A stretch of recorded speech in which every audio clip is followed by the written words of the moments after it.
Assalamualaikum warahmatullahi wabarakatuh. Saya Valeri Ahmadinejad dari kelas 10-12 ingin vlog tentang Museum Sang Nila Utama Riau.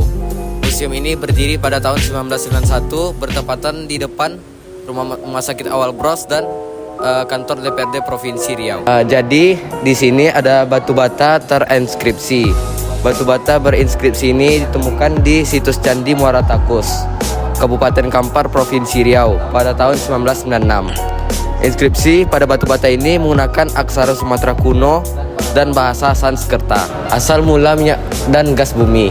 Minyak dan gas bumi merupakan bahan bakar fosil yang tidak dapat diperbarui.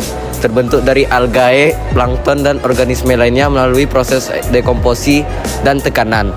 Proses ini menghasilkan hidrokarbon, senyawa yang terdiri dari hidrogen dan karbon, yang menghasilkan bahan bakar yang berenergi tinggi.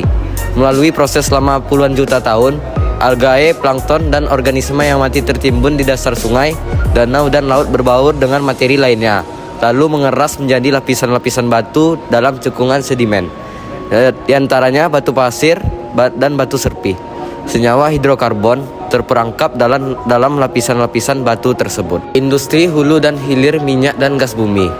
Hulu dari eksplorasi migas, kemudian produksi migas, disalurkan ke pipa ataupun pengantaran lewat kapal, kemudian diekspor melalui penyulingan ke depot dan dikirim ke masyarakat. Ada pula menyalurkannya lewat SPBU yang disalurkan kepada mobil ataupun transportasi lainnya seperti pesawat, truk, dan kapal. Ada pula sumber dayanya, yaitu batu bara, digunakan sebagai bahan bakar pembangkit listrik dan digunakan dalam produksi baja. Ada lempung, digunakan sebagai bahan pembuat batu bata dan sebagai lumpur pengeboran. Konglomerat digunakan sebagai bahan bangunan dan batu hiasan. Bentonit digunakan dalam konstruksi dan sebagai lumpur pengeboran. Sekis kristalin digunakan sebagai bahan konstruksi dan bangunan. Diorit digunakan sebagai bahan konstruksi dan batu hiasan. Boksit digunakan sebagai bahan baku pembuatan alat dapur, peralatan otomotif, dan logam aluminium. Granit digunakan sebagai bahan bangunan dan sebagai perhiasan. Ada pula kayu-kayu untuk sumber daya alam. Yang pertama, kayu hempas digunakan sebagai bahan konstruksi berat, bantalan rel kereta api, konstruksi kapal, perabot rumah tangga, dan peralatan pertanian atau industri.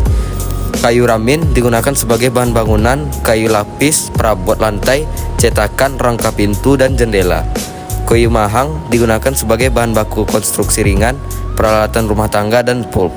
Kayu sungkai digunakan sebagai bahan bangunan dan konstruksi, papan, dan perabot rumah tangga. Kayu sendok-sendok digunakan sebagai bahan baku bangunan, peti, korek api, dan pulp. Ada juga permainan tradisional masyarakat Melayu dulu, yaitu meriam buluh. Meriam buluh biasanya dimainkan oleh sekelompok anak laki-laki maupun dewasa dalam mengisi waktu senggang di bulan Ramadan. Umumnya dimainkan secara berjajar di sepanjang tepi sungai atau di tanah lapang dengan cara dibunyikan secara bergantian. Sekian dan terima kasih. Wassalamualaikum warahmatullahi wabarakatuh.